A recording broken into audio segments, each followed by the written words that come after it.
When we sold the company, someone asked me like, did you think this would happen? I was like, well, yeah. My name's Tim Armoo, and I basically discovered the magical world of business. Are you telling me that there's a world in which guys are just typing on keyboards and making millions? I want that life. I don't believe in follow your passion. 17, live in 4th floor council estate. Somebody says we like to buy you 110 grand. How does nobody else know this? Your mind changes when you realize what is possible. I appreciate the knowledge, but let's get to the nitty gritty of how let's you get to the money. How much did you sell the company for? So Tim, before we get started, just tell me some fun, interesting facts about yourself that not many people know. Not many people know. I am learning to swim. Yeah. You what? You don't know how to swim before? Wait, just okay. So I need to dissect this down. How old are you, bro? I just turned 29. And you didn't know how to swim before that? No. And actually, another fun fact: I just passed my driving test 6 months ago. What? Where have you been for the past 28 years, bro? I've been working. I've been building wealth, my guy. Yeah. And I just passed my test 6 months ago. And actually, yesterday I just got my car. Is it? What car did you buy? I got a Tesla. Oh my God. Wait, hang on. I understand you're a tech guy, but it doesn't mean you need to get a Tesla, bro. No, I got a Tesla Model Y wrapped in like matte black. Sick. But yeah, just have to do it nice. Are you a Tesla fan?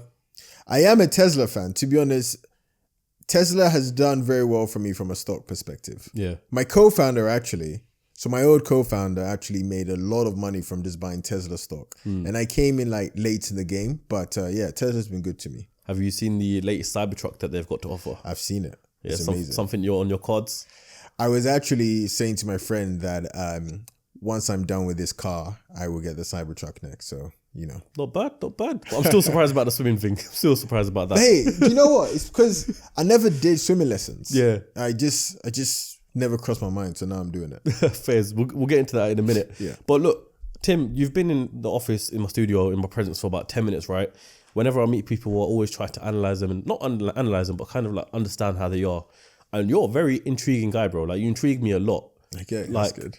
Literally within the first 30 seconds of meeting you, it was questions asked to me directly, which I found was very fascinating, because when I meet guests, it's always like, how you doing? How's your journey here? All that sort of stuff. First question was, so where do you see the vision for CEOCAST going? I'm like, yo, man's onto it from the get-go. So what do you think that says about you as yourself as a character? What a great first question.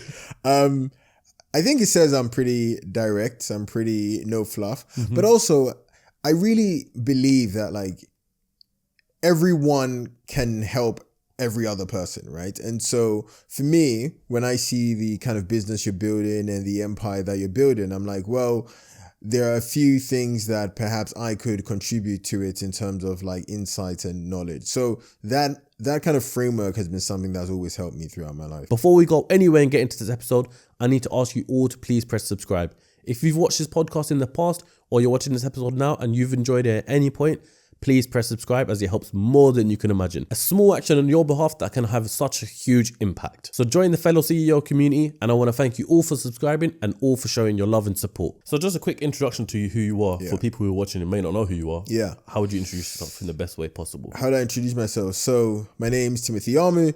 I was born in Hackney. I went to live in Ghana for 10 years. I came back here when I was 11, and I basically discovered the magical world of business. At 14, I started my first company. At 17, I started my second, which was sold. And then at 21, I started a company called FanBytes, which was an influencer marketing agency, which I ran for 6 years. And at 27, we sold it for tens of millions. Okay, so you basically just summarized the whole podcast. Done. Now everybody can leave. Done. Peace. No, but look, let's dissect that. So you mentioned there you went back to Ghana for 10 years, right? Yeah. So this was when you were 1 year old, you said? Like 6 months or so. 6 months. Yeah, like super early. So your parents, you went back to Ghana with your parents, or? No, so I went to live with my grandma. And actually the story is because my parents basically couldn't really see eye to eye. And so it was either go to Ghana or go to foster care. And so they decided that actually to live with my grandmother was a better decision. And what was life like in Ghana? Life was actually pretty chill. My grandma was actually pretty like high up, right? And so life was very, very chill. I think the kind of discipline and structure that Ghana gave me, even though it was ages ago, I still live with that level of discipline and structure now. Yeah. Do you know, it's interesting because Ghanaian people, I've got a lot of Ghanaian friends, and I'm Pakistani myself. So it's like a lot of our morals from our ethnicity kind of are aligned and very similar in that way. Yeah. Kind of like, ethnic backgrounds, they all have the same sort of morality. Yeah. I think it's quite interesting. So I can kind of imagine how, your upbringing in Ghana was. So I think that's quite interesting. What was school life like in Ghana? School was good. I think one of the biggest things that Ghana gave me was this feeling of being the smart person. So when I came from Ghana to here, and I don't know if this is just like a Ghanaian thing, but so many of the things that we learned in year 6 here, we had learned in Ghana in like year 3 or 4. Okay, so they're basically ahead. Yeah, way ahead. And so like, because of that, when I came here, like, we're learning things. I'm like, how does nobody else know this? But I think because of that, it gave me this feeling of thinking, you know what, I'm a smart person. And because of that, like, because I like believed I was a smart person, I acted like a smart person. And then people related to me as a smart person. So then I got better grades because like I was meant to get better grades. You know what I mean? It was almost like manifestation. Exactly. Smart. Yeah, exactly. And it's like, there's that study about how if you tell kids between the ages of like 2 to 7 and you tell them like, you are strong, you are determined, eventually like 30 years down the line, they end up becoming people who are mentally strong. So I think there's that kind of like subtle manifestation there. Yeah, I think it's also depending on your upbringing and stuff. I agree with you. I think if I feel like if people are kind of not soft on the children, how do I word this in the right way? It's like cancel soft. It's like if you're soft on the children and you let them just do what you want, all that sort of stuff, you can see it in the way that they're brought up 100%. as an adult. 100%. But I think, as you said, if you tell your son or your daughter that you're strong, you got this and all that sort of stuff, eventually you become that person where it builds you into that character. 100%. Which is interesting. So when you came back to school in the UK, actually before I even get there, growing up with your grandma for 10 years then, obviously you would have built a solid connection there with her. Yeah. Right? Yeah. I don't know if I'd say that. Really? So how would it have been? If you can describe it in the best of ways. That's a great question. So I think I always knew that the plan was to come back to England. Like I always knew that was the plan. Yeah. Were you still in contact with your parents? Yeah. Okay, yeah. So my mum, for example, here's a really funny story. Whilst I was in Ghana, my mum was a big believer in books. So she'd actually send me books from England to Ghana for me to read. And then she'd call me like once every week to basically do book summaries. Okay, sick. When I came to England, she used to pay me like, I think it was like £60 to read a book. So my love of reading also came from her as well. But no, I think my relationship with my grandma was pretty chill. It's just like, she was someone who was taking care of me, but I knew it was a transition period to go back. Yeah. So then how was it leaving then? Was it just like numb to you chill. or? Yeah, chill. Yeah. I mean, I knew my parents were here. And so because of that, it's like, well, I'm going to see my parents, right? So done. Yeah. Did you miss them in that time then? So I think I did miss them. But I think, to be honest, in the back of my mind, I always knew that England had better opportunity than Ghana. Even though I was 8, 9, 10, I just had this feeling that it had better opportunity. And of course, there were some times that I came on holidays, etc. here. And I always had this feeling of things just seem faster here. Things just seem bigger here. And I really want to go there. So when you came back to Hackney or? No, I lived Southeast London on Oak Kent Road. Okay, near my uni, pretty much. Yeah, I went to South Bank, so. Oh, well, there you go. Literally right around the corner from Local. there. So what was it like, living there? So this was obviously in like 2005, 2006. That was actually like the peak of the beef between, Peckham, Brixton, Oak Kent. So that was interesting, man. Like that was, that was very interesting because we were, next to a bunch of the hotspots. And so there were a few times, especially around from October to February when it gets dark quick. Yeah. Where basically like 5 a.m. you have to sprint. You have to sprint home.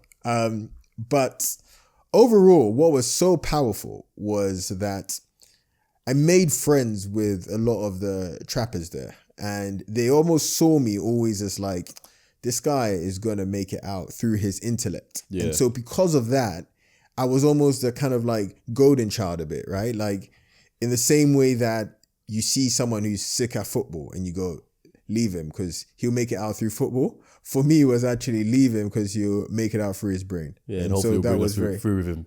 Yeah, exactly. Because it's interesting though, like some of the friends, well, not friends, some of the people that I knew there, they've DM'd me about something and they've been like, oh, actually, I saw your interview on this thing, blah, blah. And like, because of that, it's helped me to do this. So like, in some way, them not involving me there, I don't know, 10, 12 years later has actually paid back. But it's very interesting at the same time because growing up around those people and being involved in that crowd, it's very easy for someone to get sucked in and kind of live that life. I'm not saying you're going to be a full-time trapper, but I'm saying like you can, for example, if one of your mates is a trapper and said, Tim, do you mind dropping this off here and there and all that sort of stuff, you eventually get caught up in the life, caught up in gang life.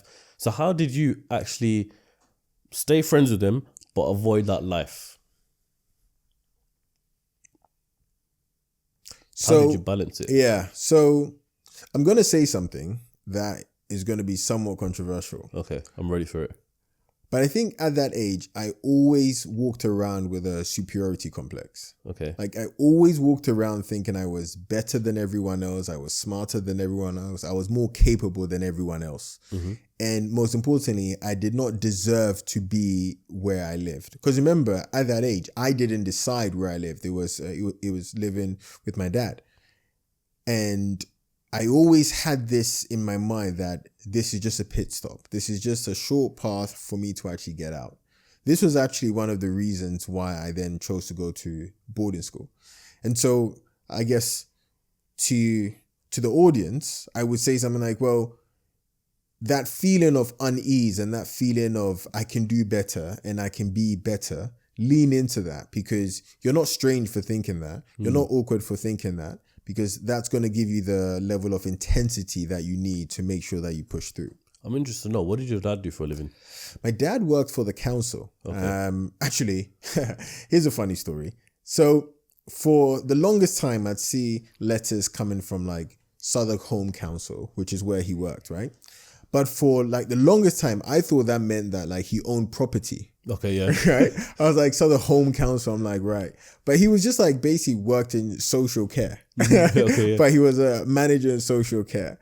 And I find this so funny, like for so many people who come from my background or, you know, people who are like working class people, there's always that like inflection point in their life where they go, oh, rah, I'm poor. Or like, oh, rah, like this person can afford this thing that I can't. And I think for me, that happened maybe around like 13, 14. I was like, rah, I can't afford this stuff. I was literally just going to say that because thinking about it right now, I've interviewed so many entrepreneurs and it's always like the similar thing that they always find within these entrepreneurs is that they have an understanding for money. Yeah. So your understanding for money was that? Yeah. Okay. Yeah, my main understanding for money came because I was just made aware of the fact that I didn't need to be really owed to earn money. Mm-hmm. Like there was a blog called, and I think I've spoken about it before. There was a blog called retire21.com. And I used to read that blog every single day because all it did was talk about people young, under 21, who basically had made money through online business. And I was just like, oh my God, this is mad. Like, are you telling me that there's a world in which these guys are just typing on keyboards and making millions? Like, I want that life. Yeah. And so I think that exposure and that awareness of something that was possible was definitely a big thing for me. What sort of stuff was also on that website? Because retire at 21, if you're reading at a young age, you would have been how old roughly? Oh, so yeah, it's like 13. And I basically kept reading that probably to like 15. Like every day there was a new article. And they talk about some amazing people. Like they talked about this guy called Pete Cashmore who ended up founding Mashable. They'll talk about this guy called Christian Owens, who actually is a founder of a company called Paddle, which is a UK business, which I think is worth now like 2 billion or something. But like they were talking about him and his previous company. I was just like, this brother is like just a bit older than me. Yeah. And he's printing money. I want to print money, right? And so, yeah, during that period, it was a very major thing for me. What do you think that done to your mindset? Reading blog pages like that at such a young age? So I think it made the impossible seem possible. This is actually one reason why I encourage a lot of early stage entrepreneurs or young people to like almost bury themselves in books, because there is something that your mind changes when you realize what is possible. And for so many people and for so many young entrepreneurs, I find that the biggest mistake is they place too much of a they place too much of a pedestal on things that otherwise aren't actually that big. So, for example, and I know we'll come to this, when we sold the company, someone asked me, like, did you think this would happen? I was like, well, yeah. Because in my mind, I was like, well, people who are in their 20s sell their companies for tens of millions of pounds. So if they can do it, why can't I do it? Yeah. And I think that sense of like, everything seems very achievable is the first domino to knock down if you want to achieve something significant. I think that's a very, very powerful thing to say, to be fair, because not a lot of people think like that. And I think the second you start thinking like that and believing that the impossible is possible, and just looking around, different entrepreneurs and seeing what they've done and what they've achieved. Like yourself, for example, you're still very young. Yeah. And to see, like, not even net worth or anything like that, but just see what you've accomplished. Yeah. For someone watching this right now who may be that 20-year-old, it's like, here's Tim as an example. You can do this. Yeah. You can get to that level. But if you don't think like that in the first place, it's going to be very hard to make it happen after. Yeah. Like you have to almost normalize success, right? Like what's that whole thing? Is it Roger Bannister? He was a famous athlete. Nobody could break the 4-minute mile run. And then he did it. And then like in the next 6 months, like 8 people had done it. And it's not like those 8 people were different people to before he broke it. It was just like, they went, oh, this is possible. So I'm just going to do that. Yeah. And I think that is that first block that you have to knock down is, okay, this is actually very easy, or this is very achievable. And then you act. So you mentioned reading there, right? Yeah. I just want to tell you a little secret. Okay. And I want you to tell me exactly how it is. Your first thought training when I say it. Okay. I don't read. Yeah. I'm astonished. Okay. I don't read. However, this is the reason why I started the podcast, because I'm more of a audio person. I like to listen to people's stories. So I could probably listen to an Audible. I could, obviously have this conversation with you and learn like that. So do you think reading itself is the key, or learning in general? This episode is sponsored by Fireaway Pizza, the fastest growing pizza company in the UK. With over 100 locations, you definitely have a store near you. The founder of Fireaway was on the show not too long ago, and you can get a slice of the action by using the discount code CEOCAST at fireaway.co.uk. Once again, use the discount code CEOCAST at fireaway.co.uk. I think learning in general, or perhaps more specifically, consuming positive information, which can be through audio, it can be through talking with people, it can be through reading. So yeah, let's underline consuming positive information. Very important. So what books would you recommend for people to read that actually uplift your positivity? Okay, so I think there are 3. Let me think. I don't want to hear the cliche ones as well, by the way, because many times I've heard Think and Grow Rich. That book sucks. Is it? That book sucks. Okay. And Rich Dad Poor Dad, another one. That book sucks. Okay, really? So, you're the first person to... like I said, I don't read, but I know all the readers that I know rate these books. So, I mean, before I tell you my 3 books that are interesting, the reason why Think and Grow Rich sucks is because the whole thing was actually a lie. Yeah. So, Napoleon Hill was like a known fraudster, and he never actually met Carnegie. Like, it never happened. The guy was also like a known fraudster. So his whole thing was kind of like, I met this guy and these are the secrets to the world. It's like if Jeff Bezos died and then you wrote a book saying, I met Jeff Bezos and he said these things. Obviously it will sell because people think that you have like the secrets, but it's like just you just making it up. That's the thing. So many people don't actually know this.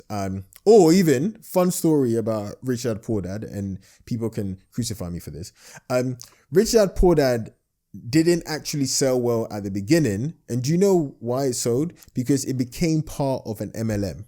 What's that? Like multi-level marketing scheme. Okay. So what happened was if you recruited someone into your network, part of the onboarding package was that they gave you a Rich Dad Poor Dad book. Yeah. And so that's actually the way that it started to go. Because the actual book itself didn't sell well because Kiyosaki was like, again, similar to Napoleon Hill, was like known as kind of a bit of a trickster, a bit of a financial fraudster. And so both of those books are like products of good marketing rather than good substance. I suppose on the flip side, it's a good way to sell a product. It's a good way to sell a product. If you want to sell this, put it in a MLM and then you win. It's like there was that typical example I saw years ago. My mom showed me this, I remember.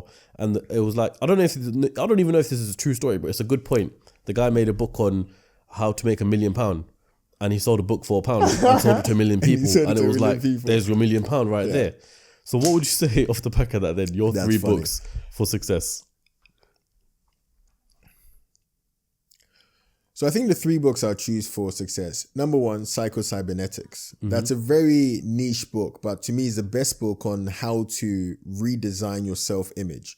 The guy was a plastic surgeon and he basically realized that like both of us could go into his surgery. You could have a scar on your face and I could also have a scar on my face. You could actually get treated incredibly well and you'd be like, yes, I'm done. But then I would also get treated incredibly well, but I would walk around still like I've got a scar on my face. And he basically concluded that like the mind can't tell the difference between like what is real and what's fake. And so if you act as if you are a certain type of person, the mind will just be like, okay, cool, this is who we are now. And so updating your self-image and redesigning your self-image to me is quite a critical thing. Number 2, and it's a book that I keep talking about every single time because I'm just like, oh my God, this is amazing. It's a book called The 38 Letters Rockefeller Sent to His Son. This book, I'm so surprised that people don't talk about this. I've never heard of this book. Well, there you go. Yeah. Rockefeller, as we know, was like, at the point, the world's richest man. For like centuries, he was literally the world's richest person ever, right?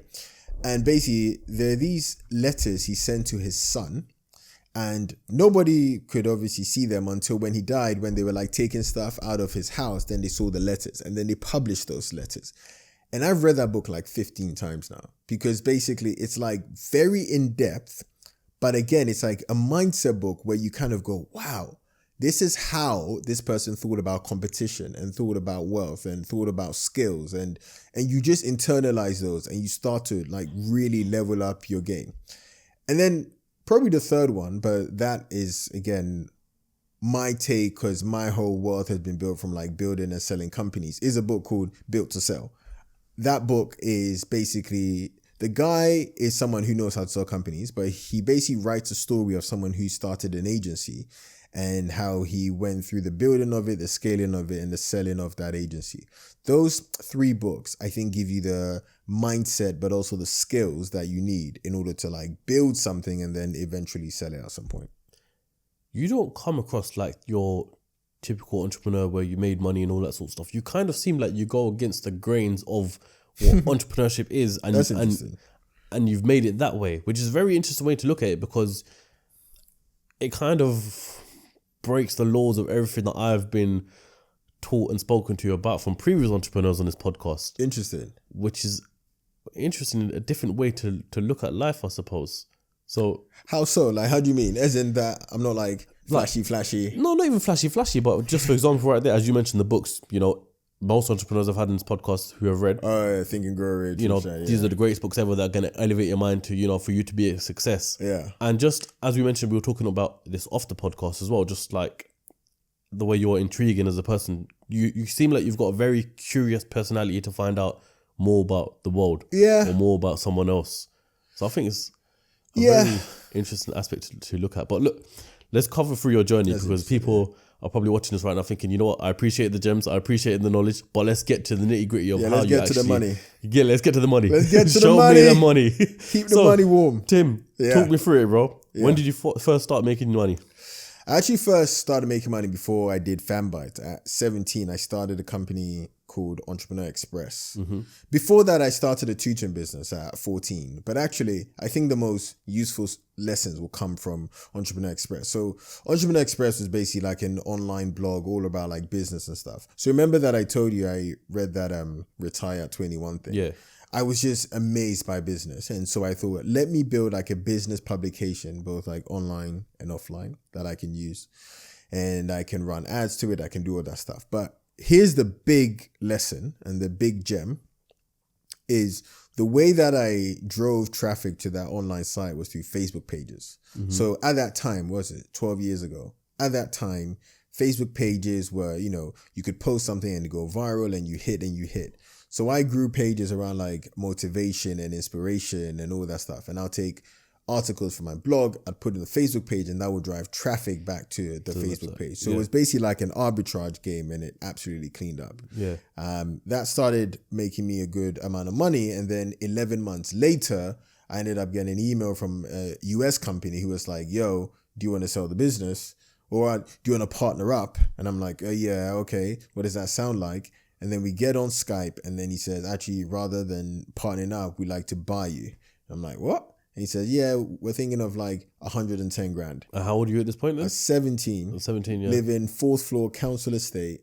And then somebody says, for this thing you worked on for like 10, 11 months, here's 110 grand. And I was just like, yo, we about to run this up. Like, this is what I want to do for the rest of my life. Was 110 grand a lot of money to you then? Of course. It like, the reason why I asked this, let me say this. The reason why I asked this is because before this business, as you mentioned, you had a tutoring business, right? And I watched on another podcast that you mentioned you at one point you had 65 employees. So 65 tutors. 65 tutors. Yes. So that's very different, right? Okay. 65 tutors are basically people who basically worked for me, but they could be contracted to other people, but they were contracted to me as tutors. That's very different from employees. Okay. Right? Okay. So, but point being is that you would have made money from that business, yeah, right? Yeah. I think the tutoring business made me personally max like 12 grand or so. Really? Okay. I thought it would have been higher than that. No. Because remember, so I guess we can take a step back. The tutoring business was basically me being the middleman and like connecting people who needed tutoring to people who were tutors. Yeah. And the way I made my money was taking a cut of every single transaction. Almost like commission-based sort of thing. Yeah, exactly. The reason why that failed very quickly was because when you are in tutoring, if you find a good tutor, there's no reason for you to come back to the source. You just stick with the tutor that you've actively had. Yeah. And so because of that, what ended up happening was like my cut of the money kept going down because people were just going directly to the tutors. And so the reason why really was like, 12 grand over that period was because it went boom, boom, boom, boom, and then went boom, boom, boom, boom, boom, and then that was it. Was that online or offline? That was offline. Okay, so that was all in person. So literally, I wouldn't have a reason. So for example, if the fellow on my left was my tutor and you were the one that hooked it up, I have no reason to call you, Tim, can you line him up to tutor me again? I could just go directly to him, especially if it's offline. And the only thing that was holding you to me was like your sense of integrity and honesty on both sides. But if I'm saving myself some money, at that age, what does that matter? Exactly. As bad as it sounds, it's a problem. Exactly. And actually, that was the prompt that caused me to then just say, I'm just going to start doing online businesses because then I can own more of the ecosystem. I can own more of the infrastructure. Did you try and tailor the tutoring business to online? No, because at that time, I didn't really have a good sense of like what an online business was, right? Like the way that I got customers was because I was known as the smart guy in school. I just reached out to other kids and I was like, hey, I did well in this maths exam. Do you also want to do well in the maths exam? And like, yeah, okay. And then I'd go to their parents or they'll tell their parents, oh yeah, there's this person, right? And then eventually what ended up happening was like, we ended up going broad, right? Chemistry, biology, Spanish, all of those things. And I didn't know those things as well. So that was when I was like, cool, let me start finding other people who are good at it. And then I take a cut. Yeah, fairs. So going back to Entrepreneur Express then? Yeah. So, so that was the run. Like we built that thing. I say because it was just me. I built that thing, run the Facebook pages. And then, we then sold that company. Oh, so you did sell it for the 110? Yeah. Which was just crazy. Like, how did it feel? 17 years old, 110 grand in your account. So, that's a lot of money for a 17-year-old, bro. I can imagine that first car. I mean, you only got your first car like last month, like you said, but... So the thing that, I don't know. So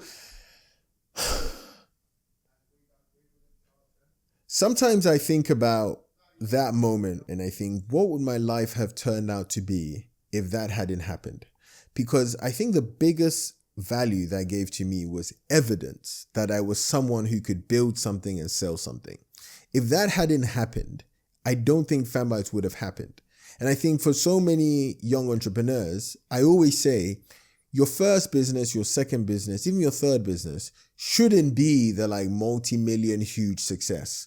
Actually, you should just start a business which gives you enough evidence that you're someone who can achieve some small success. So actually starting the e-com business, which gets you to 50 grand, it's like, wow, you've built an identity of someone who can do 50 grand. So now let's go and do 300 grand. Let's go and do 500 grand.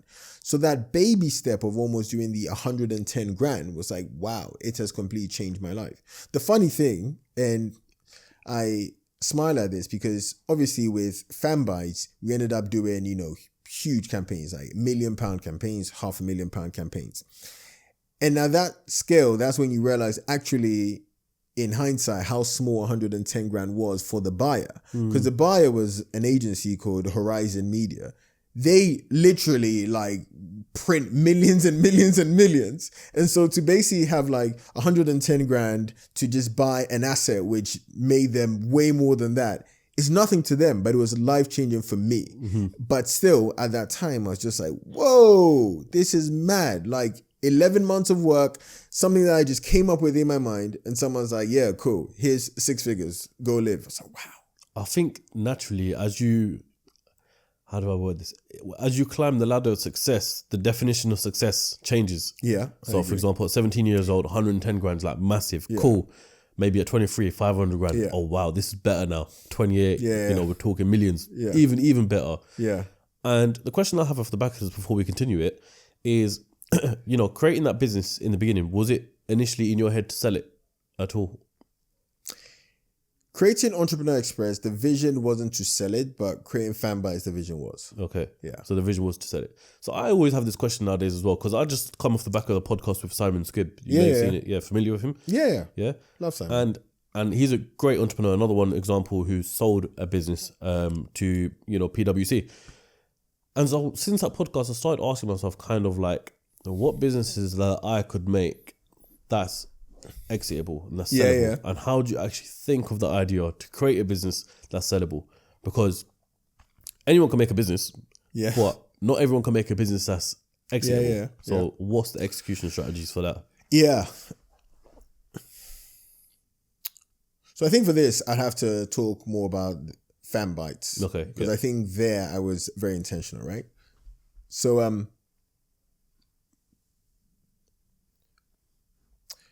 how do you build a business that is sellable? So I think there's 3 main parts to this. Number 1, the best businesses are those where there's going to be consolidation later on. So for example, I intentionally picked FanBytes as a business because I was like, oh, this influencer wave is riding and riding and riding. What we're going to do is ride the wave until the point where there's going to be some kind of mergers and acquisitions and everything going on in the industry. And then at that point, we will get off. So I think it's very important for you to almost build with the exit in mind to know when the industry is going to be consolidated. So you have to like build where things are growing and things are scaling. Second thing is that you have to build something that is of significant value to someone else. So often you get a lot of entrepreneurs start businesses which are like just really profitable businesses for themselves, but another organization or another big company is not of value to them because it just relies on them. And so this was the reason why with FanBytes, we got the company up to like 80 people, but we had a lot of technology in place, which was allowing us to scale. If we didn't have that technology in place, and if we didn't think about like the people part of it, it would just have been like me and a few people just still making a lot of profit, but it's just not something that can be sold on. And then the third thing would then be like systems, man. I mean, I see so many entrepreneurs who have great businesses, but they don't have systems. And systems just mean whether it's through people, whether it's through software, whether it's through IP, whether it's through brand, is something ticking over whilst you're sleeping. And those like 3 things, you really want to be able to nail them if you then want to end up building something that can be sold. Guys, hold on. Before you think this is a sponsor, it's really not, and I'll keep this short and sweet for you. I finally put a CEOCAST community together over on Discord. This is a place for you guys to network with one another and also do deals. As well as that, I'm inviting people from the community to watch the podcast here live in person. You also get to know who's on the podcast next and leave your questions for them. We're making a community right now that can elevate all of our lives. So if this sounds of interest to you, I ask you to please join the community. The link is in the description and I'll see you over there. What do you consider as an entrepreneur? And the reason why I ask this is because in lockdown and the year following that, I had DMs nothing but, hey, I'm an entrepreneur. Hey, I'm an entrepreneur. Da, da, da, da, da. So by definition, the word entrepreneur just means someone who starts a business, someone who takes a risk to start the business. Yeah. But I saw it as people just see cool people like Gary Vee who say they're an entrepreneur and now they're suddenly this figure. So what is your take on that? That's so interesting.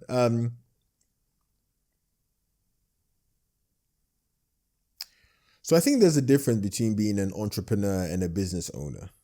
I think a business owner literally owns a cash flowing asset which uses their expertise and their skill sets. An entrepreneur builds a machine which can live independent of them and which can scale independent of them, which at some point can be sold. I think those 2 things are very important. Not every business owner is an entrepreneur, but every entrepreneur is a business owner. That's a very, very, very interesting way to put it and a very valid way to put it as well. I like that. I like that as well. I'm going to move on to FanBytes here. Actually, before I do, I had a question for you. Yeah, hit me.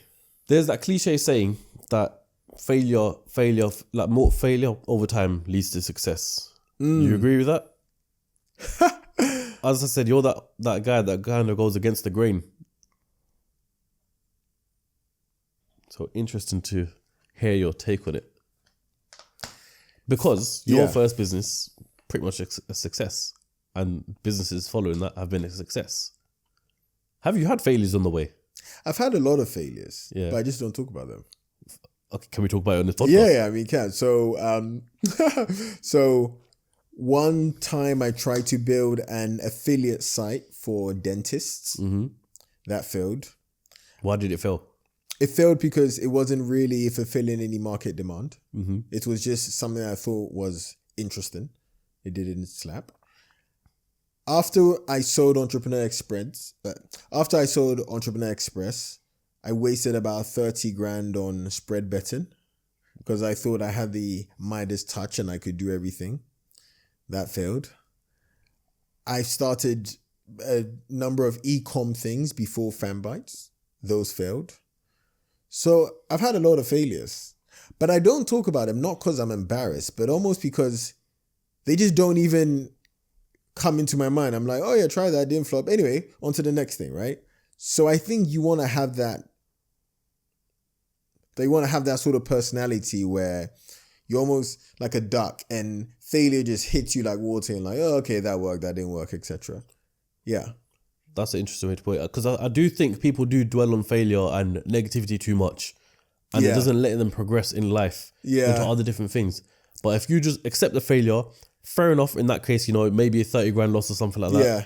But if you just move on and not forget about it, but learn from it, then you'll be better off like that.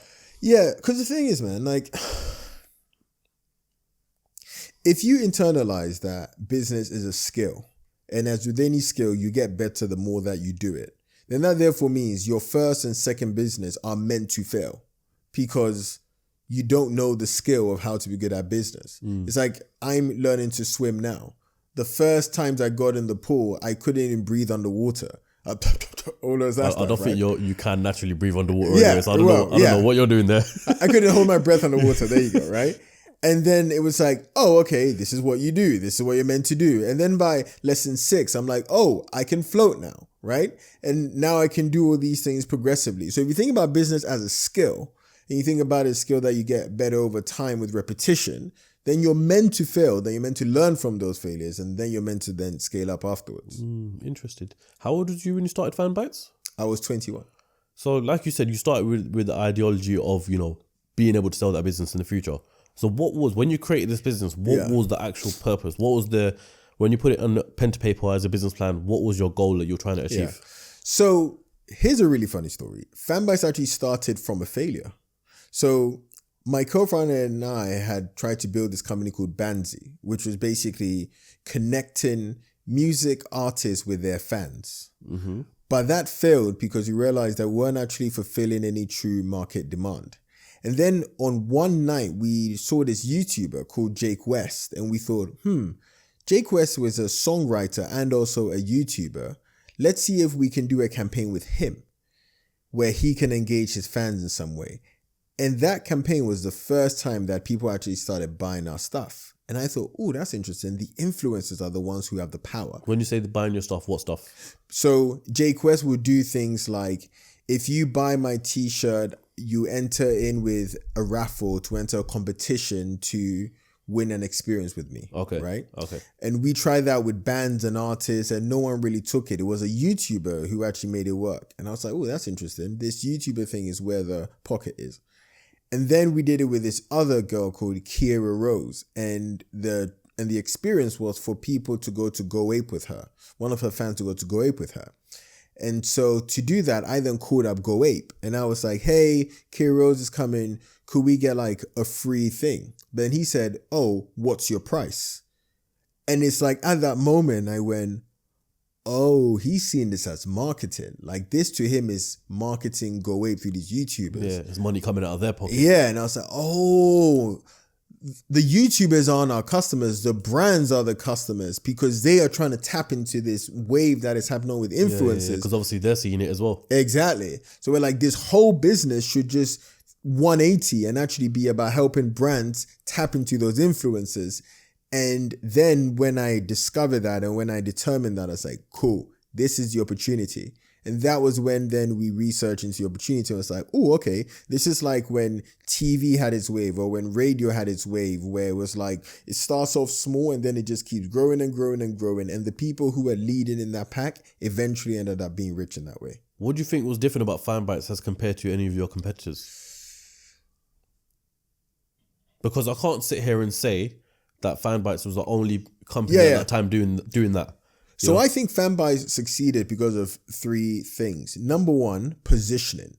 We focused on being a Gen Z expert. And so because of that, you could go to a bunch of other people, but if you wanted to reach Gen Z, you'd come to FanBytes.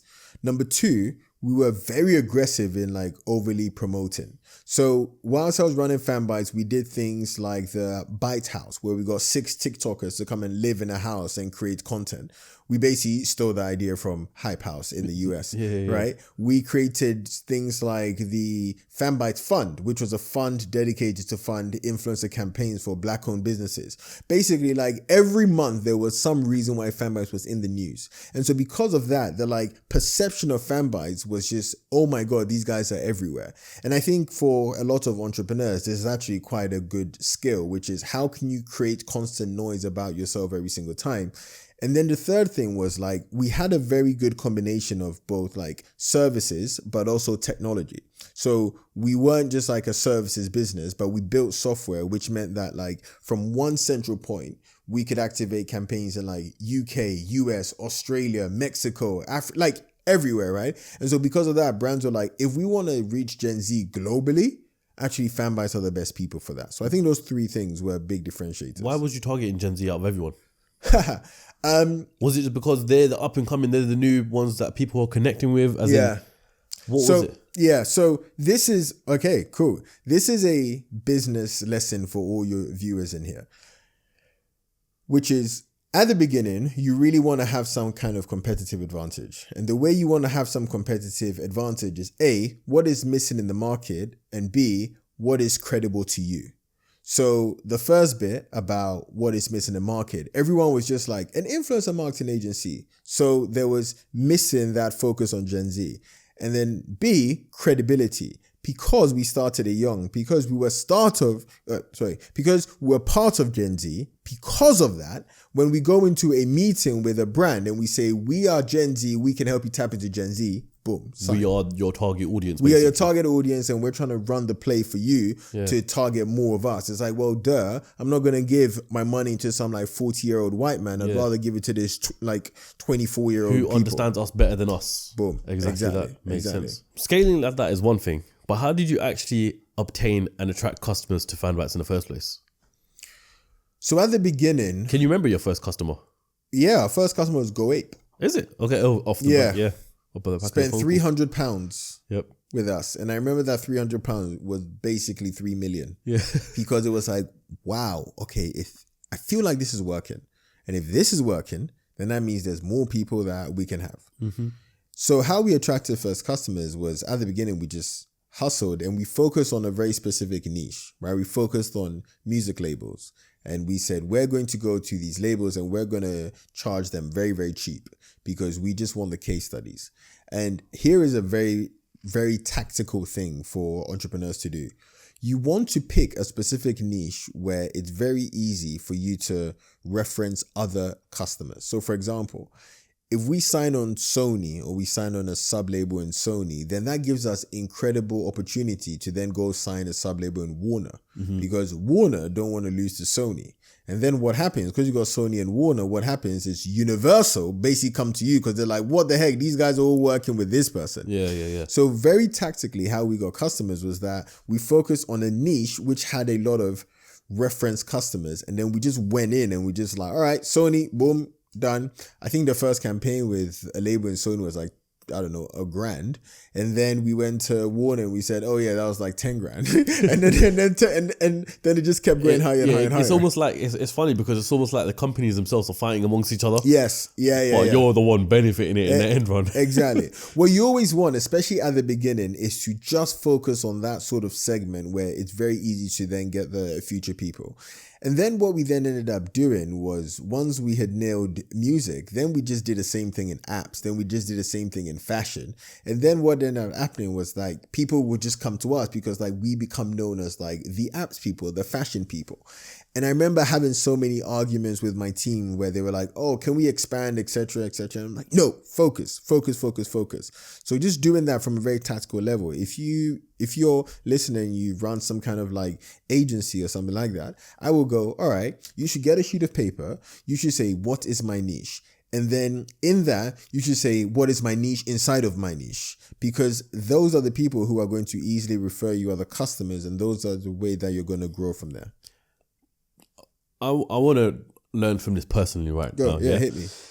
Because we spoke about this before the podcast even started. You said you asked me about brand deals and all that sort of stuff, how the money comes in, and you were saying to me you're surprised that there's no other brands that are more affiliated with business that sponsor, for example, fintech and all that sort of stuff. So my question off the back of this is what's the actual strategy to actually go around and approach these companies? Who do you approach? When do you approach them? Is there a specific timing for it? And what's the actual exact ruling? Because also as well, I do have a vision to maybe, we're in a world right now where there's an influx of podcasts. Yeah. So how can I be the one to monetize off of all of that? Yeah. And maybe similar to FanBytes, connecting the brands to the podcast. Yeah. So I want to know almost like an in-depth business strategy if you was to set this up right now. Okay, cool. So how do we build out the revenue model for CEOCAST? So the first thing I would do is I would try and deeply identify who my target customer is. So give me a sense of like the age, gender, location. Talk about the audience watching? Yeah. Okay, so demographic right now is 20, the majority of it, so this is 80%, it's 24 to 35 years old. 90% male. Yeah. Demographic is 80% UK. Yeah. 10% Middle East. Yeah. And the rest of the 10% scattered across different parts of the world. Nice. I'm with you. Okay. Yeah. And they're all into business, they're all into fintech. Well, not business, money, investing, that sort of thing. Cool. So now that I know that, what I would then do is I would say, what are all the possible types of brands who would love to reach into this audience? So you have the service providers, right? So like people who need it for, I don't know, law firms who want to tap into this. And then you have like the fintechs, and then you have like the actual banks themselves who are trying to do all of that, right? And then what I would do is I would get a sheet of paper and I would say, are there at least 25 brands in this particular category? The reason why I say 25 brands in this category is if it's too small a number of brands in this category, then what happens is like you can't really build enough reference. If it's only like, 6 customers, okay, one person, then I get a second and then a third and then that's it. Yeah, right? yeah. Done. If you think about the example that I gave you with music labels, think about this, right? Within Sony, there were like 20 sub-labels, but then each of them had like the UK entity and the US entity and the LATAM entity. So actually, Sony gives you like 60 potential customers, Warner gives you like 60 potential customers, and the other person gives you like whatever, 50. So you're actually working with like hundreds of potential people and you can reference in. So I always would say, okay, are there 25 more? At least 25 brands in that target. And then I would come up with something called like my ICP. This is, I don't know if you know ICP. No. ICP. So the ICP is the ideal customer profile. All that says is not like, let's target fintech brands. It actually goes a bit deeper into like their psychographics. So it's like, okay, fintech brands who have raised at least 10 million in funding, who have somebody in the team who handles marketing and who are based in the UK. So now suddenly off that list, I can go, all right, these guys are the perfect people. So then you may have, Monzos, Starlings, blah, blah, blah. But then here's the big thing. Go on. You wouldn't go for Monzo. You wouldn't go for Starling. What you'd go is for the challenger brands. You would go for the people who want to be the next Monzo, who want to be the next Starling, because those people are more open to doing like interesting, innovative things. To get their brand recognition. Because now, like the bigger companies aren't going to be like, let's try this thing. Because there's like no reason for them to. So you'd go on to the challenger brands. So that would almost be like the step-by-step thing that I would do. And then I'd go on LinkedIn. And what I would do is I'd reach out to those challenger brands, the people who work in whatever, marketing or in social. And I wouldn't say, hey, I run CEOCAST, I'd love to talk about brand collaboration. I'd actually pitch like a 1-sentence idea to them. So I might be like, this is what I do. We have these subscribers, etc. I have an idea for a format where entrepreneurs can talk about their money issues. And I'd love for you to be a part of it. Instantly, I've like planted a seed in the head of marketing to be like, I can see how that works. So that's how, for example, early in FanBytes, that's how it worked. It was like we'd reach out to, I don't know, like some app or something. And then we'd be like, we have a way in which you could get CPIs, cost per installs, for less than £2. We'd love to show you. Oh, whoa, for real? Yeah. And then I take that meeting, and then off the back of that, that's pretty much all I would do for like the first 3-6 months. Just hammer on that core ICP and that core list with a very targeted message, which makes sense for them. Okay, so I have a few questions off the back of this. Yeah. What you just said. First things first, you said make a list of, let's just say, 25 customers. No, make a list in the industry which has at least 25. At least 25. And if I couldn't have a list like that and I couldn't find a list, what from there? What do you do from that point? As in, is it that you can't find 25 or you like practically cannot create a list? Okay, no, let's just say I'm just trying to make a theoretical scenario. I probably can find 25 customers, but I'm saying for anyone else who's watching this right now and they can't find 25 customers because they can't think of 25 brands or companies that they can work with, then that's not a good niche to go in. Okay, so that's answered that one. Because you need to have at least like 25, because that gives you evidence that there's like enough people in this industry for it to be actually meaty for you. Yeah. And my second question off the back of this was, you said challenger brands, right? So the ones that are basically along the lines of trying to compete with your Monzos or your Starlings and all that sort of stuff. But I'd counter argue that their budgets aren't as big as that. And if this is a business at the end of the day, you want to maximize your revenue, they may not offer as much as a Monzo would. So let's just say Monzo was to offer £1,500 for every podcast. And this challenger brand was to say, oh, you know what? We haven't got as much money as them. Though we're trying to aspire to be them or be ahead of them, we can only offer you £500 at the moment. Cool. So there are two things I'd say to rebuttal that. The first thing that I'll say is this is why your ICP is so important, because do you remember in that example I said, and they've raised at least 10 million, etc. So one big part of like the ideal customer profile is to make sure that they actually are people with money, right? Because then that solves the problem. But the second thing is you actually don't want your first few customers to be the highest paying ones. So if someone, gives you $1,000, $2,000, etc., that's fine, because you're going to use that as case studies to then get the Monzos and the Starlings. And then the third thing, and I know that we're talking very much in like theoreticals, but like you would be absolutely shocked at how much money these brands have. You'll be shocked. Like they'll just drop 100 G's because it's like, yeah, let's do a test. But you just have to package it in the right way. So it's all about packaging and positioning, because the best way to think about it is like they're going to spend the money somewhere. They might as well spend it with you. Yeah. And here's my follow-up question. Yeah. How do you actually determine what your value is and what you should be charging? Got it. So I'm going to break that down just a little bit further. So if this was your podcast right now, you're the owner of CEOCAST, how much do you charge Monzo to say, I'm going to put up ad integration into this podcast? How do you work out your value? So I would obviously calculate on number of subs and average views, like how many subs? At the moment, coming up to 140K. 140K. And then on average, how many views? So monthly, you're looking at 400K. But like on average, how many views per episode, if that makes sense? This is the thing. It's very guest dependent as well. Yeah. So this is why I always try and do monthly ones. But let's just say... Okay, 50K. Let's say monthly, 400K, right? Yeah. So a very simple way to calculate this would be to do a ROI calculation. So you might say something like, well, if we have 400,000 views and we are assuming that there is X% click-through rate. So let's say click-through rate, again, this is like not the answer, but let's assume, to make numbers very simple, there's a 10% click-through rate, which is like way high. But 10% click-through rate, that's 40,000. And then you say, okay, maybe off that, 10% of those people will then be people who then like do some kind of, who like take the Monzo offer or something. Who actually sign up to whatever it is you're offering. Yeah. Then that's 4,000. And then if you're like, well, Monzo's CPA to acquire a customer is like £5. So that therefore means that actually an integration is 4,000 times 5, 20 grand. So like that's the kind of maths that you take through. And the great thing is the reason why you start off with the challenger brands first is because their CPAs are higher anyway. And so like you could actually charge higher for the same thing because their CPAs are higher. That's interesting.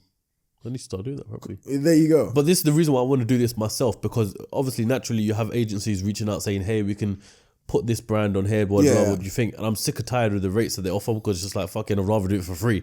I'd rather not do it than have your shitty rates come at me. Do you know what I mean? Like, but I mean, yes.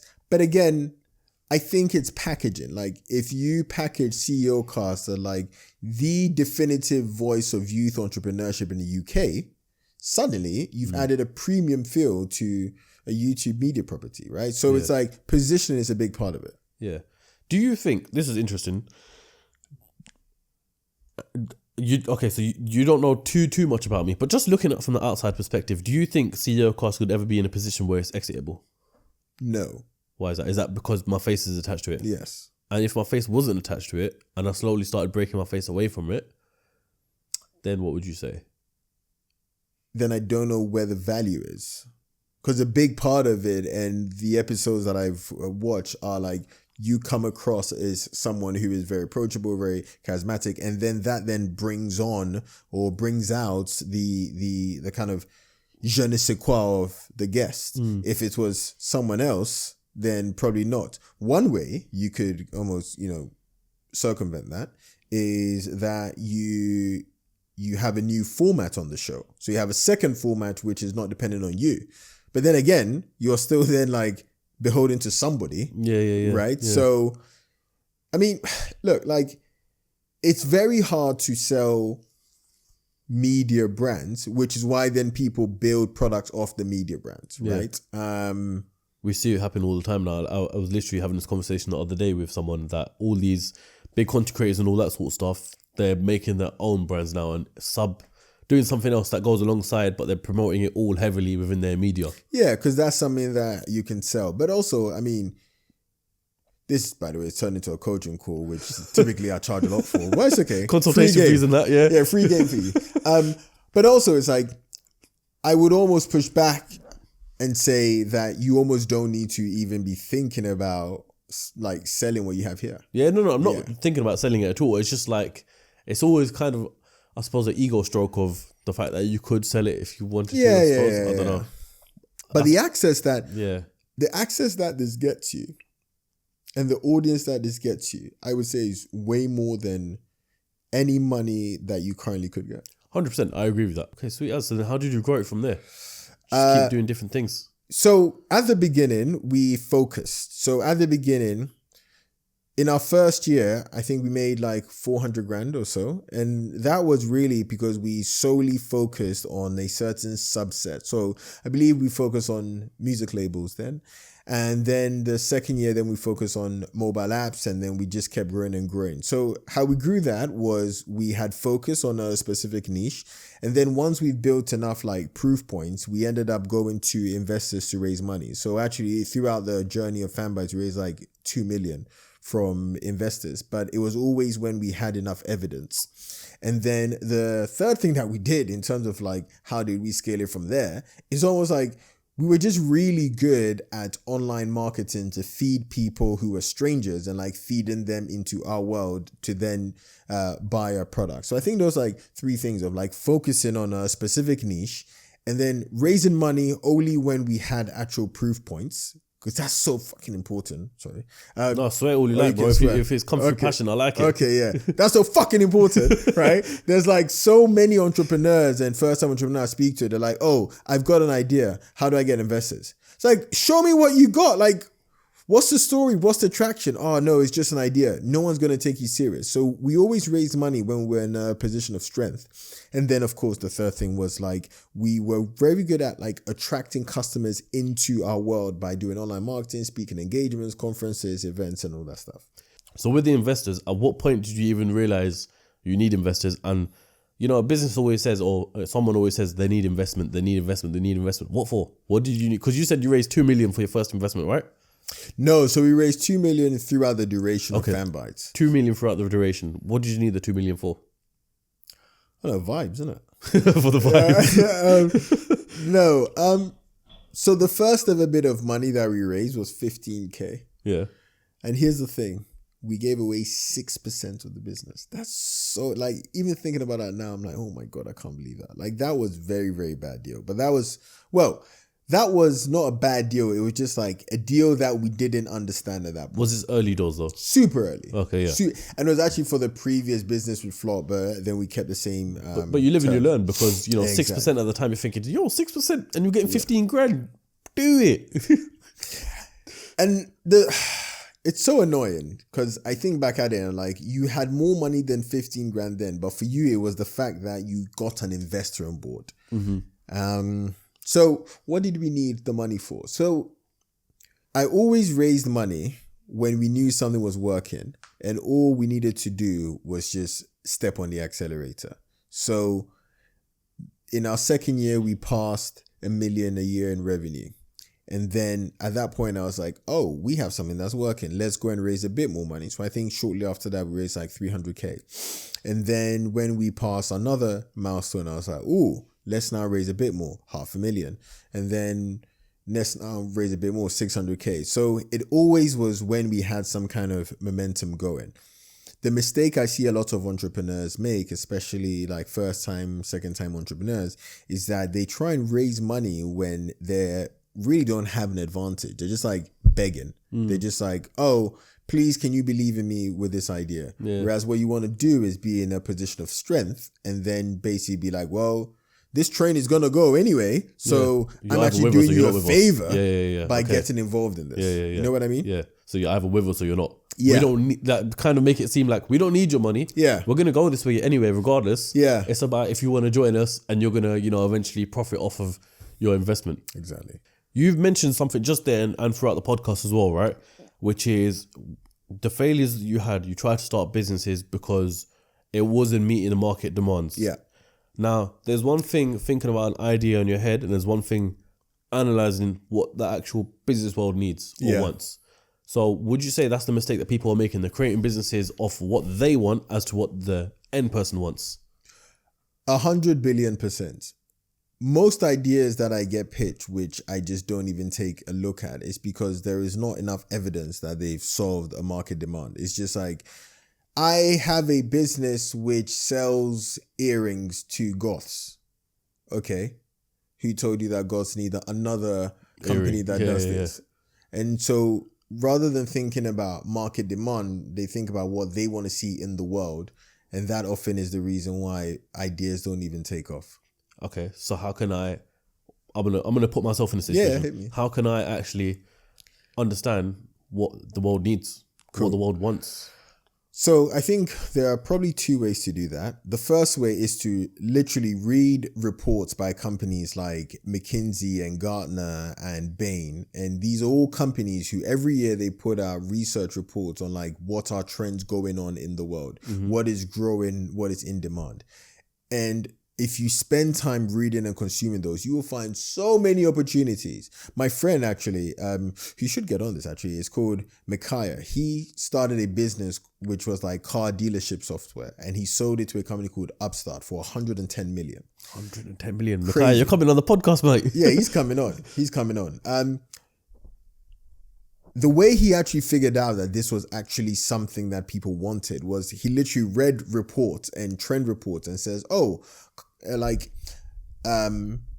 the number of car dealerships that are going online is growing by 40% per year. It's like, well, okay, I'm going to build software to help them do that. Done. So one is looking at research reports. The other thing is literally looking at like Google Trends and being like, okay, is this growing? If it's not growing, I should not build a business by it. But if it's growing, that means that there is demand. Because here's the thing, man. The best businesses, they don't create demand, they meet demand. That is the way that you build something easy. If you're like, oh my God, people are banging down the door for this, and I'm just here and I just open the door and I say, come in, but it will cost you this. That's way better than, how do I get people to come to my door? Here's a counter argument though. Wouldn't you say in today's day and age, you can make some serious money purely off of marketing? Marketing, right. The reason why I say this is because I can open up TikTok, Instagram, whatever like that, and you'll see the most random products, most random businesses coming up all the time, right? And it's almost like you think to yourself, where is the demand for this? Who made the demand for a fidget spinner? But yet the person who's selling fidget spinners is a multi-millionaire. Yeah. So it's like, isn't it seizing marketing opportunities one of the main things nowadays? So I think that's a good counter argument. I would say that for most businesses which are of significant size, which can then be sold at some point, I think that they do have to meet some kind of market demand. Yeah. You can invent demand if you're basically happy to overspend on marketing. You're happy to just blitz marketing. Yeah. And then by spending to make something cool, then you can then build a business off it. The challenge with that is a lot of people don't have millions and millions and millions in funding to basically make something cool, to like create demand and then afterwards capture that demand. Yeah. Those are not things I would advise for like first or second time entrepreneurs. Once you've made a bit of bank by just doing something basic and meeting demand, then you can be like, cool, I'm gonna spend 5 million paying Kim Kardashian, Kylie Jenner, all those people to make my thing cool. And then once I've done that, I can then build a business of that. But if you're early stage, just meet demand. There's no need to create demand. It's a better way to actually grow business longevity rather than just for the quick buck and then short term. Yeah. Which makes sense. Do you think everyone can and should be an entrepreneur? Because we hear it all the time, you know. I'm not a guilty person of it, but this podcast at the end of the day, CEOCAST. it literally inspires people to become CEOs, entrepreneurs and all that sort of stuff. I say to people, get off of your ass, start your own business, do this, do that. Do you agree with that message?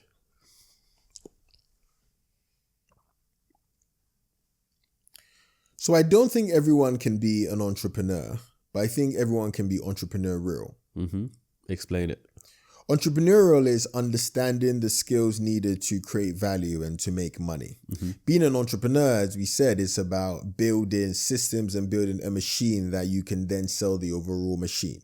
So you can be entrepreneurial as a side hustle, build something that can give you some extra money. You can be entrepreneurial in your job to understand different ways to create value through your skills. But I do not think that everyone should be or can be an entrepreneur. Fairs. I want to throw it back to FanBytes for a second, right? Up until the point where, what was the point where you realized it is basically the conversation of it being sold is in talks now? And how did that make you feel? So I actually think there were 2 points. In the third year of the business, we were about 50 people. And I think at that point, I went, oh, this business, regardless of the amount, is something that can actually be sold.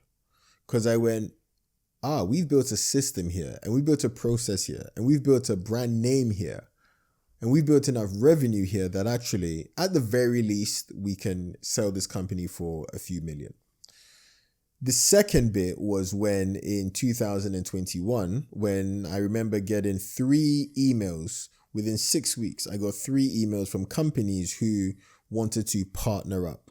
By the way, for those listening, if you hear someone say the phrase partner up and it's coming from another company, just know that there's some bread to be made, okay? So when somebody says, hey, let's partner up, so all right, cool. Why not buy you, right? So I think when I realized that, 3 emails in 6 weeks, I thought, oh, there's a period of consolidation here. Because remember what I said earlier, that you want to pick a market where there's going to be some kind of merging and consolidation activity happening later on. In 2021, 2022, that was the time for the influencer community.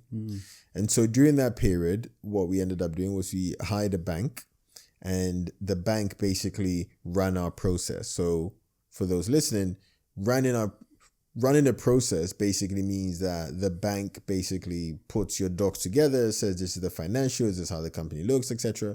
And then they pitch you basically to other people as well as you. And then we ended up having, 4 people put in letters of intent. And then once they done that, and then we picked one person, then we went into exclusivity. And then after that, the company was bought. Okay, so how long did the whole process take from email to actually money landed in the account now? Well, so this is the funny thing. None of the 3 companies who we emailed did we even go with. So I would say from when we began the process was in November, and then we had sold the company by April. Here's a question that everyone wants to know, Tim. We've all been dying it for the whole podcast. How much did you sell the company for? That's so funny. The number we've got the audience laughing in the background as well. The number I can't disclose, but it was in the multiple 8 figures. The reason why, and some people have often asked me why can't you share the number? And there are actually very legal reasons why. I can imagine NDA sign and everything like that. Yeah, and also often if a company buys another company, right? That company they've bought is probably part of a whole group of other companies that they plan on buying. Yep. And so if a number goes out saying you spend this on this company, then any future acquisition they do will be like, oh, well, we know that you spend this amount and we think, so suddenly, negotiation power goes. Exactly, right? Yeah. And so this is a reason why companies often don't say the public number, or they say undisclosed. It's not because anybody wants to hide or anything. It is because legally it stops the acquirer from actually being able to negotiate better in the future. So it doesn't help anybody. Okay, look, we can't disclose the figure, but I've just got one question for you, Tim. What do you do with the money? Now that, at that point when it's sold, technically you're considered retired. Yeah. You're not working at that point. What do you do with multiple 8 figures in your account? Okay, so the first thing I need to stress is that I don't have multiple 8 figures. Right? I know there's people out there who'd be like, oh yeah, but no. I had co-founders, we had investors, etc. But it's still more money than I knew what to do with, right? So what do I do with it? The first bit is you go, holy fuck, I can't believe this is my life, right? That is definitely the first thing. There's this framework that I said about what happens after you make a lot of money. And I think that you basically go through 4 stages. The first stage is you go, oh my God, I can't believe this is my life. You just, like, you wake up the next day and you're like, I cannot believe this is my life. The second stage is when you realize that your life has changed, but actually the overall world hasn't changed. So I remember about a week after we sold, I went to Sainsbury's and I was like, people, yo, like, where's the choir? Come on, people, sing my name, right? And then you realize, like, your life has changed, but the outside world just keeps continuing. And then the third one is where you basically go, okay, I need to now readjust to what was expensive before. So things that are maybe like 10 grand perhaps now are like £100 in the grand scheme of things. And then the fourth one is where you basically go, okay, I've had this money and now I need to make sure I don't rest on it. Because this was actually a very big thing for me, which was I was like, oh, I have won the money game. Okay, now what? And I think that sense of understanding now what and trying to understand what you need to do next when you're not motivated by money is actually quite an emotional thing. And it sounds so much like, oh my God, rich people problems, because it is rich people problems. But it's still a sense of something that you need to get to the answer of. I can't imagine though, like that adjustment of, coming to terms with how much money it is and trying to readjust to what's expensive. Yeah. Could be a big thing because, let's just say someone's got £1,000 in their account. Yeah. Something that's £100 could be expensive to them. When you've got £1 million in the account, 10 grand is not that expensive to them. So it always changes. And it's like, if you've got that much money and you're now buying 50 grand, 100 grand watches just for the fun of it, just because you like the look of it and you're not even thinking twice about the money, it's like, how long can your money actually last? Yeah. So the biggest thing is also not to get your meaning from these things, right?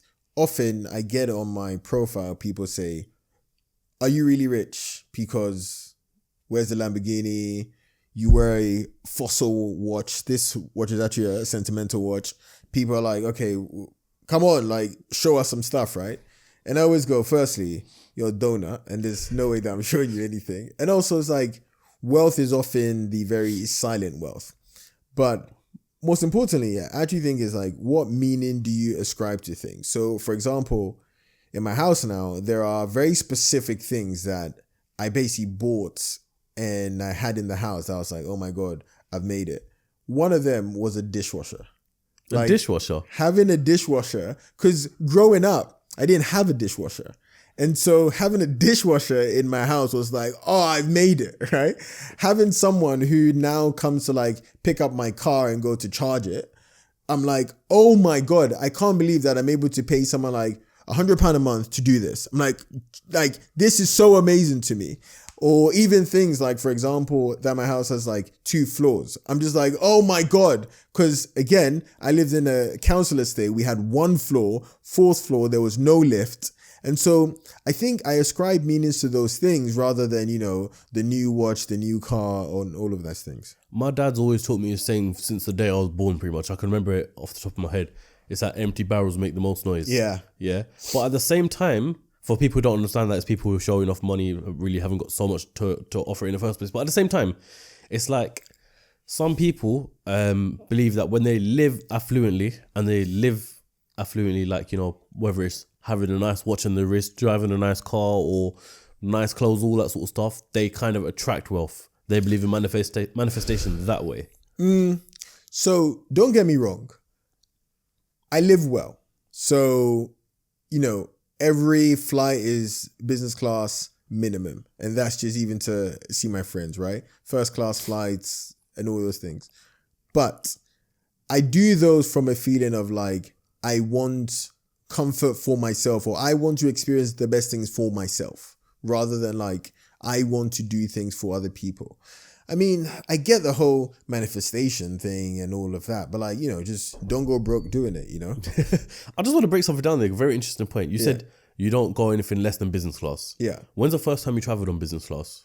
I actually have. It's a good one. You understand why I'll ask it in a moment. Yeah. The first time I flew on business class was when I got paid to go and do a talk in China. And I remember thinking, oh my God, I can't believe this is my life. At what point in life is this? Is this Entrepreneur Express, FanBytes? What is it? This was during FanBytes. This was in the year just before we sold. That was my first taste of business class. Okay, so before that, it was all economy? Economy, baby, or premium economy, baby, you know? Okay, so the reason why I asked this, right, is because there's this viral clip of Steve Harvey talking about this, saying that when you fly, next time you fly, pay that little bit extra to go on business class, because what it does, it unlocks something in your mind so that the next time you go on a plane and you're walking past those business class seats and you're going to your economy seat, you're going to think, nah, I'm not having it. I need to go back to that business class. And your mind works in a different way to make sure that you can afford it every single time to go in that business class. So my question off the back of that is, do you think traveling in business class or first class for that matter unlocked a different cell in your brain to say, this is something that I have to be able to afford to do for the rest of my life? So the biggest advantage of traveling business class was that it normalized success even more. Because I looked around business class and I thought, none of you guys have two heads. None of you guys are aliens. You guys are people just like me. You've just figured out a way to earn enough money to get into business class. And so every time now I go to business class, every time I go first class, whether it's for holidays, whether it's for just speaking engagements, I go, that trip in China, which normalized this for me, has made this even more normal now. Do you network in business class and stuff? You know how people aggressively, say, yeah, especially Emirates and Singapore. Woo! Actually work, mate. I am trapping there. The South London trapper came out of him straight at Emirates. I'm trapping. Emirates business class, especially like I think the A380. Yeah, they got the bar on there. Yeah, the bar is that bar has been very good to me. I've helped a lot of people from there, and they've also helped me a lot from there. It's been very good. I think a lot of people travel on business class purely for the reason of networking, you know? Yeah. Because I've been on business class a few times, not for the reason of networking. One time it was free from Emirates. Shout out Emirates for that. Oh, love. Hopefully they do another one. Second Emirates. time I paid for it because I was like, I just want to see what this is like. But what I noticed was that it's people go there with the intention, you can kind of suss it out with the intention of getting to know one another. So, you know, people, they sit down and sleep, all that sort of stuff, and then they get up and they go to the bar. But I've noticed that people kind of like not dress up for the bar, but they just get themselves together, go to the bathroom, fix themselves a bit, because when they meet people like Tim there, it's like, how you doing, Tim? How can we do business together and all that sort of stuff? Yeah. So I do think, do you agree with me, you can disagree or agree with me here, but I think that paying that £3,000 for an Emirates business class ticket is worth it. So I think paying to be in certain rooms that would elevate your game is definitely worth it. And if part of it is Emirates business class, then yeah. Everyone get Emirates business class right now. Emirates business class. And Emirates, if you're watching this podcast right now, remember us. Yeah? We need that. That's hilarious. Tim, where do you go from here though, bro? Like, because obviously, look, you've acquired a lot of wealth, a lot of money over the years that you've been doing business. And you're still extremely young as well. So do you start another business with the intention of selling it, or do you invest in other businesses? Do you ask people about their business so you can invest in theirs? And what do you do exactly? So this was actually part of a big soul searching mission I had to go through. So since we sold the company, I invested now in about like 17 companies now. And I realized that I don't get my kick from investing in companies. I thought I did. And this is something for a lot of entrepreneurs to really understand, is what is the thing that brings you joy? Because for so long, I thought once I hit the big number, then I'm done and, see you guys later. And then that got really, really boring. So I think that just gives you a framework to like think about, what do I choose to do with my life after I have got my first win? Because this is the thing, man. And this sounds very cliche, but I think that we said this off camera. If you do something over a long enough time period at a good enough level, you will be successful. Like it's just impossible not to basically do something, consistently improve every single time, and then not be successful. Yeah, Alex Amorosi says this as well. Right. It's just like consistency. Like consistency beats intensity every single day, right? So to answer your question, it's not investing. That's not the thing that gives me my kicks at all. What does? I think it is building stuff to sell. And the sell thing is very important to me. And the reason why is because I see business as a game.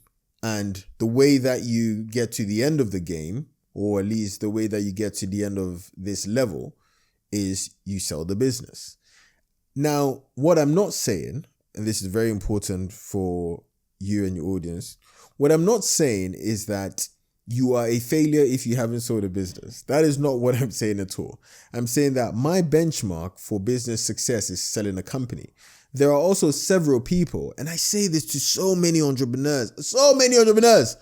I'm like, you should have your own marker for success. And if your marker is you started a business and it makes you $100,000 a year in profit, and because of that, you are able to replace your job, happy days. Do that, right? But I think it's very important to not try and basically live another person's life, because I'll be very honest with you.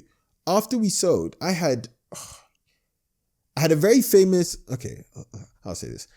I had a very big media VC hit me up and say, hey, we're big in the US, but we're not big in the UK. We would like for you to basically run our UK fund and for you to be the general partner of the fund. The fund was $120 million. And so basically at 27 years old, I could basically just be like, I now have $120 million fund. And my whole job is then to invest in companies in the media space and in the e-com space. And for 2 months, I thought about that. And afterwards, I said no. The reason why was because actually before FanBytes and before the sale, I thought my path was build companies and then sell it. And then afterwards, like invest, because, that is what people do. They build their companies and then they've made the money, then they invest, etc., etc. Yeah. Until I had to be very honest with myself and go, that's not you, bro. Like, you like the action. You like the operation. You like being in the thick of it. And so that was the reason why I said, okay, the thing which I'm going to enjoy doing is building more companies, selling them for more money, not because I need the money, but that's the way that we're able to get to the next level. Yeah, exactly. I feel like, as we said earlier in the podcast, success is defined different ways in different points in time. And whereas you sold your last company, FanBytes, for, 8 figures, multiple 8 figures, it's like the next one, it's got to be a challenge for you to sell it for more. Yeah. And that's where you get the kick from. That's where you get the drive. On the flip side, you do get the other person that sells the company and it's like, I finally got the freedom that I've wanted for ages. Now I can retire at 30 years old for the rest of my life. Yeah. I can, this generational wealth, I can do whatever. But it does get to the point of, Simon Skibby even said this as well. It's like, you get bored. Yeah. As an entrepreneur, as someone who seeks challenges all the time, for you to just sit back and relax and do nothing could probably drive you more insane than building a company in itself. Yeah, people think that doing nothing is easy, but actually doing nothing is hard because time is still going to exist. So you have to fill up the time with something, Have you found the next company that you want to start and sell? So... Because how long has it been since you sold FanBytes now? 16 months or so. 16 months. But also, here's a very interesting thing. Go on. I intentionally, after we sold, I said, I am going to basically take at least the next year off. Okay. And the reason I said that was very simple. I realized that it is very, very, very rare in somebody's life where basically they have no commitments. I don't have a family or anything like that. No commitments. They have all the time and they have all the money to choose what they get to spend their time on. And so when I internalized that, I was like, I'm going to take this opportunity to the max. So that's when, I went to Serengeti, I went to Japan, I went to just like... Full traveling excursion. Traveling excursions, but also like experiencing things that I otherwise wouldn't have done, right? I like hang out with people that I otherwise wouldn't have done. I experienced things where I was like, do I like this? Actually, no, I don't like this, blah, blah, blah, right? So have I found the next company or have I decided the next company? So I'm going to share an interesting framework to decide what the next thing is going to be. Yeah. And I think this framework is good for entrepreneurs who are all aspiring entrepreneurs. Number one, it's not actually what you want to do, it's who you want to do it with. I realized through FanBytes that having the right co-founders and having people who would stick it through with you, like my co-founders did, it's actually made the journey way more enjoyable and way easier. So I think I spend more time thinking about who I'm going to do this business with rather than what I'm going to work on. Because if you have the right people, they can make any business really work. The second thing for me was I had to pick a business which has, again, some kind of consolidation going on. So the best way to do this is very, very tactical, is not only looking at the reports, etc., but there are very niche websites. There's one called Private Equity Wire. And what they do is talk about the latest private equity deals. Yeah. And so what I tend to do is I will read up on that. Then I'll speak to my other friends who are also in private equity. And I'll be like, okay, in the next 3 to 7 years, where are you guys placing your bets?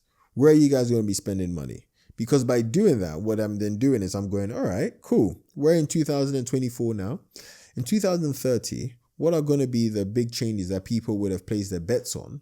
I'm going to make sure that I build something there, which eventually at that point aligns with that infrastructure. Exactly. And that's a very tactical way of entrepreneurship. And it's a very intentional way of entrepreneurship because I'll be perfectly honest. I don't believe in follow your passion. I think that's the biggest pile of bullshit ever. I do not believe in follow your passion. I don't believe in bringing your emotion into business. I look at where the opportunities are. I look at where my skills are, and then I bring different components together to capture that opportunity. When it comes to finding a business partner, your co-founder, do you look at the skills that they have that you don't have and combine them together? How does it work for you? So finding co-founders to me is one of the most important decisions that you have to make. And the most important thing is actually having what I call a co-founder contract. A co-founder contract is basically where each of you has a one-pager as to what you actually want from the business. What do you want it to do for your lifestyle? Do you want it to be a big business? Do you want it to be a small business? Do you want a company that is 100 million? Do you want a company that's only 10 people, 100 people? And once you have that page on what you really want the business to be a part of you, then you share it with other people and you say this is actually what I want from my business. Is this aligned with you? If it's aligned, happy days. If it's not aligned, not happy days. And part of that co-founder document can be things like, I want to be able to own all the marketing and sales, but I want someone who's very good at finance and fundraising. Okay. If someone else's thing is then tick box. If it's not, then no tick box. That's the way that I do it. Very intentional. Yeah, the reason why I asked this is because literally last night I had a meeting with someone for 3 hours. Yeah. Of potentially starting a new business together. Yeah. And I haven't got any other co-founders in any other businesses or anything else that I do. So it's okay, how can I actually analyze if you are the right co-founder? Because this is something that I haven't done before. Yeah. So it's what do I actually do? Write that one pager. Yeah. Almost be yo, all right. Here I am, Raheem. This is what I want. These are the conditions that I want the business to be like in 3 years. Cool. Here are also my weaknesses. Here are my strengths. And then get that other person to also do the same thing. And see if it aligns. And then see if it aligns. Because I tell you what, here's the maddest thing. Do you know what the biggest cause of business failure is? Go on. Co-founder breakup. Yeah. I would have thought so. It's not money. It's not market demand. It's co-founder breakup. People who are I can't stand this person anymore. I don't want to work with this person anymore. And then they just light the business on fire. Reminds me of a lot of stories that I've had on the podcast as well, which is interesting. So you have to be intentional. People, I know that I'm going on about this, but No, rant about it, bro. People over romanticize co-founders when they need to realize that it's a business decision. It's not a personal decision, because you and I are going into battle against other people. I need to know you've got my back and you need to know I've got your back. So because of that, you have to be intentional with who you choose to go to war with. Yeah. It can't just be, we kind of like each other, yay. That shit never Doesn't work. works. Yeah. Tim, I want to ask you this, yeah? It's kind of been recent that you've had like an online presence. Yes. Right? And I want to ask why, because in the moments of you building up your companies, whether it be Entrepreneur Express, whether it be Tutoring, whether it be FanBytes, I like me being in the podcast space, I always see entrepreneur faces and all that sort of stuff. And I don't mean this in any disrespectful way, so please don't take it like that. I was not there, yeah. You wasn't there. That was very intentional. People who come to the online presence, especially now that you sold your business, kind of come for purpose and come with a message. So what is the message that you're trying to leave out with people? Why is it that you do these podcasts? Why is it that you're on Instagram, Twitter, whatever the case is? What's the message you're trying to leave people? So on my Instagram bio, it says, sharing what I wish my 21-year-old self knew. And the reason why that's the line is because even though the numbers seem big and even though the headlines seem big, I think what I've done is actually very achievable. Note that I didn't build a business in some crazy deep tech space. I built a very simple service business, but then we introduced software into it. Anyone could have done it, but we just did it and we executed. And there are certain transferable skills, principles, frameworks, mindsets that I think if the 21-year-old me knew, would have got to that end goal way faster and with less stress. And so the purpose of the personal brand, the purpose of Instagram, the YouTube, getting on great podcasts like this, is like, well, I hope the 21-year-old me is watching this and going, okay, now I know the play. Now I'm just going to run the play. Tim, I want you to picture this with me, yeah? Because, okay, so that's your message to your 21-year-old. What would the message be to the 13-year-old Tim? Who's understanding the world of business, or he wants to know the world of business. He's just come back from Ghana and he wants to be more involved in life and trying to make something. He wants to make the impossible possible. What would be your message to him watching right now? There's a very famous quote by Oscar Wilde, and it is, history doesn't repeat itself, but it rhymes. And I would say that to the 13-year-old me, to say, actually, at the age that you are, you're not meant to have figured everything out by yourself. And history doesn't repeat itself, but it rhymes. So you should be looking and consuming information from people who have done it ahead of you. And actually, for the next 3, 4, 5 years, educate yourself and try a bunch of things, knowing fully well they are not meant to be successful.